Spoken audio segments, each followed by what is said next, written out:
CBS 뉴스는 CBS 홈페이지 cbs.co.kr이나 노코뉴스 홈페이지 노코뉴스.co.kr, 스마트폰 애플리케이션과 팟캐스트를 통해 다시 보고 들으실 수 있습니다. 부산 소식입니다. 가덕신공항 부지 조성공사를 일방적으로 철회한 현대건설이 관계 당국의 법적인 제재조차 피해갈 것으로 전망됩니다. 지역에선 거센 반발과 비판이 터져나왔습니다. 보도에 송호재 기자입니다. 기획재정부는 지난 17일 가덕도 신공항 건설 사업과 관련해 현대건설을 제재 대상으로 볼 수 있을지에 대한 법령 해석 결과를 국토교통부에 보냈습니다.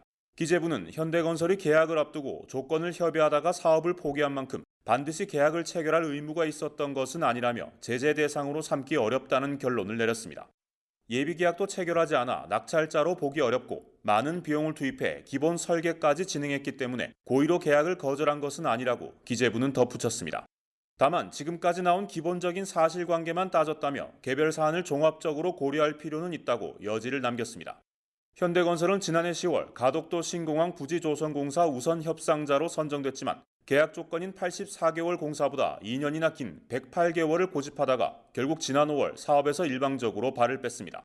국토부는 국가계약법에 근거해 현대건설에 대한 제재를 검토했지만 기재부의 이번 법령 해석에 따라 실효적인 조치는 쉽지 않을 것으로 전망됩니다.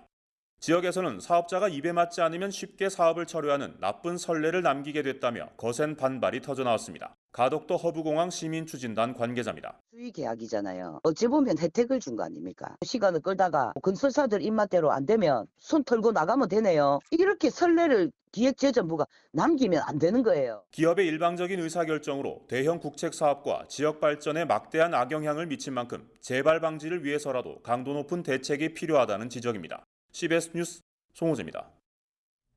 제30회 부산국제영화제 관람객에게 매진된 영화 티켓을 양도하겠다고 접근한 뒤 돈만 받아 챙기고 잠적하는 사기 행각이 잇따르고 있어 각별한 주의가 필요하겠습니다. 정혜린 기자가 보도합니다. 서울에 사는 영화팬 30대 여성 김모 씨는 지난주 친구와 함께 부산국제영화제를 찾았다가 큰 낭패를 겪었습니다. 김 씨는 일정 마지막 날인 어제 오전 포털 사이트 부산국제영화제 오픈 채팅방에서 1시간 뒤 시작하는 인기 상영작 부고니아 자석을 양도한다는 채팅을 발견했습니다. 양도자 A씨는 기존 티켓 가격에 10,000원을 더 얹어 20,000원을 요구했고 다른 사람들도 기다리고 있다며 입금을 재촉했습니다. 김 씨가 입금하자 A씨는 온라인 티켓으로 입장할 수 있도록 예매 사이트 로그인 정보를 알려주겠다고 했지만 영화 시작 시간이 지나도록 그는 감감무소식이었습니다. 김 씨입니다. 11시 반에 연락이 없어서 계속 전화를 했어요. 지금 급한 미팅 중이라고 12시까지 꼭 보내준다고 막 그러는 거예요. 12시에도 연락이 없어서 계속 전화를 했는데 환불해주겠다 하고 환불도 안 해주고. 알고 보니 A씨는 부국제 오픈 채팅방에서 김 씨가 당한 것과 비슷한 수법으로 이미 여러 차례 양도 사기 행각을 벌인 상습범이었습니다.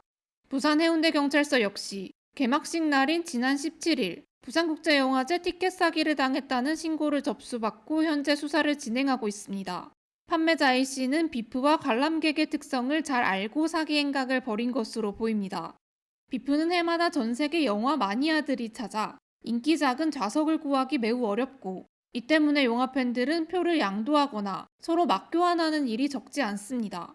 부산국제영화제 측은 원칙적으로 티켓 구매는 공식 예매 사이트를 통해서만 이루어져야 한다며 온라인 암표 구매를 시도하는 순간 사기 피해자가 될 수 있다고 주의를 당부했습니다. CBS 뉴스 정혜린입니다.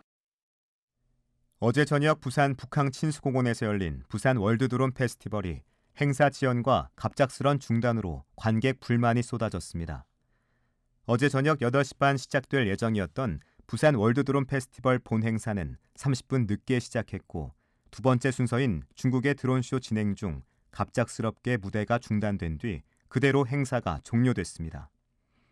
이에 관람객들이 행사 지연과 종료에 대한 안내가 부족했다며 불만을 드러내는 가운데 부산시는 GPS 통신 장애가 발생해 안전상 이유로 공연을 중단했으며 전광판을 통해 행사 종료를 안내했다고 설명했습니다.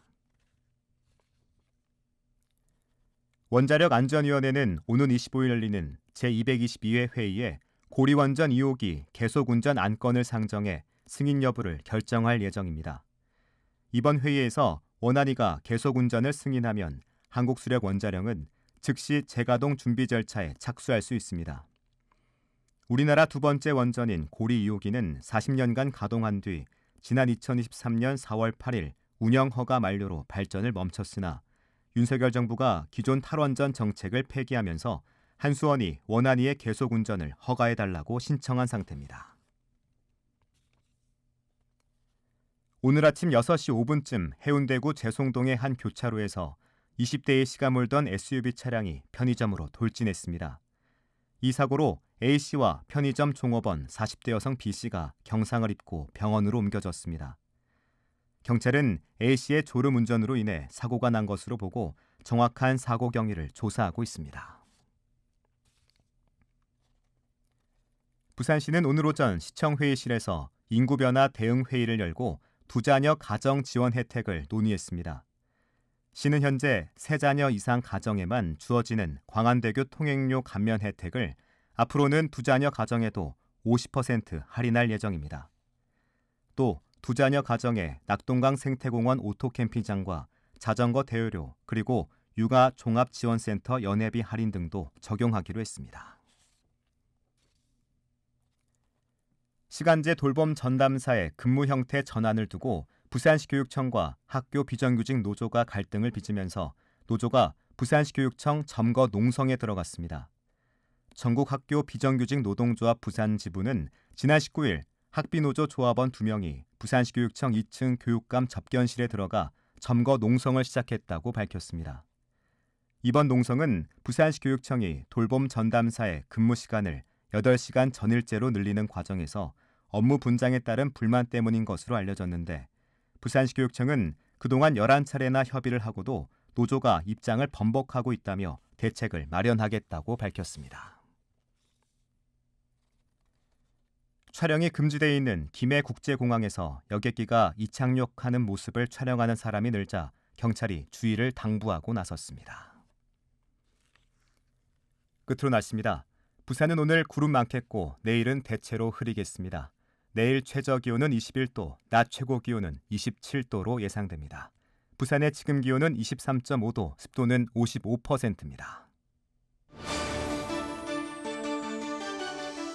부산 CBS 저녁 종합 뉴스를 마칩니다. 지금까지 진행해 엔지니어 차유진, 기자 정민기, 아나운서 국재일이었습니다.